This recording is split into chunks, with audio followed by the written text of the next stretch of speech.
Royal বিষ্ণুকে নিয়ে always সবার মনে একটা কিউরিয়াসিটি রয়ে গেছে যে আমরা এখানে কিভাবে যাব, আমাদের এন্ট্রি দেবে কিনা, ফুড চার্জেস কেমন, অনেক বেশি হাই প্রাইস কিনা, সব ফ্লোরে অ্যালাউ আছে কিনা। তো আজকে সব প্রশ্নের উত্তর নিয়ে আমি একটা ফুল ভিডিও বানাচ্ছি। তো আই হোপ সব তোমাদের ডাউটসগুলো ক্লিয়ার হবে।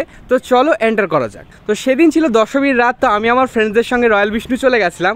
আর এন্টার করার পরে ওনারের এই বিএমডব্লিউটা দেখে আমি তো পুরো অ্যামেজড হয়ে গেছিলাম। এত বড় প্রপার্টির সামনে এত সুন্দর একটা ভিন্টেজ কার দাঁড়িয়ে রাখা আছে, এত সুন্দর লাগছিল না গাইজ, কি বলবো। যেহেতু এখন দুর্গা উৎসব চলছে, তাই রয়্যাল বিষ্ণুর পুরো ডেকোরেশনটাই মা দুর্গাকে নিয়েই বানানো হয়েছিল।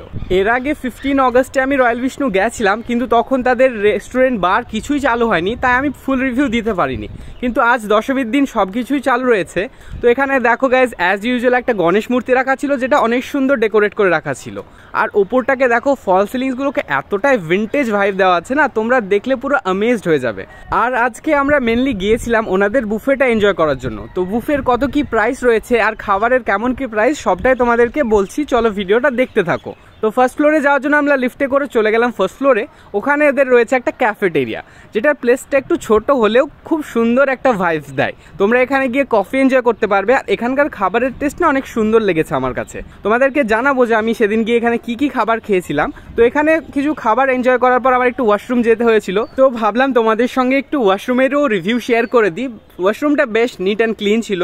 আর মিরর দেখলে একটু সেলফি তুলতে ইচ্ছা করে, তো সেলফি নিয়ে আমি চলে গেছিলাম থার্ড ফ্লোরে ওনাদের রয়েছে বার কাউন্টার।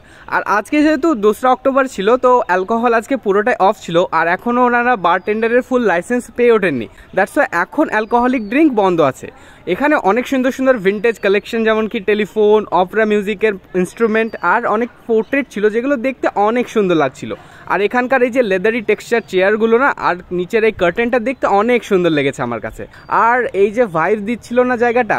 আর গাইজ, এখানে বুক রিডারদের জন্য একটা সুন্দর মাইন্ড ব্লোয়িং জায়গা রয়েছে, যেটা তোমাদেরকে এক্ষুনি দেখাবো।